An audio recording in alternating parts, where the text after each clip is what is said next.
Por favor, para de fazer zoada.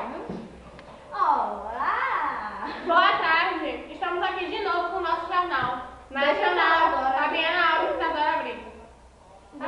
Porra! Fala! Toma, fala. Estamos discutindo a relação, calma, gente. Discutiremos em casa.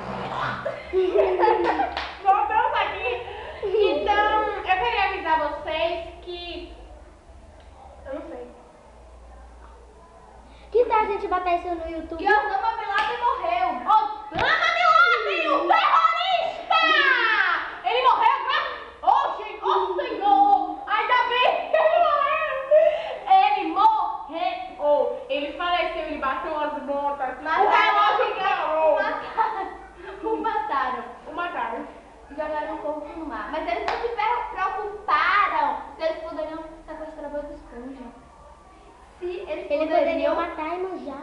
jogar uma Não. bomba, eles estavam a manjar. Eles não se preocuparam. Eles não se preocuparam.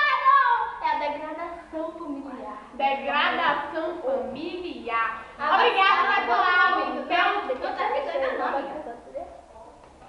obrigada, gente, pela atenção. Não terminou, não. A minha boca! Não terminou. Dor de cabeça. O problema é seu, eu não estou nada. Tomando a dor. Não gostaria de já. Vamos começar uma diversão incrível, outra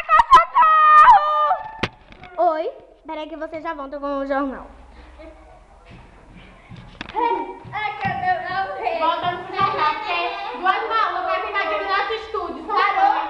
É assim mesmo, as fãs, entendeu? São loucas pela gente. Nós somos Meu lindas. nome é Dorinha. Eu não tenho fã.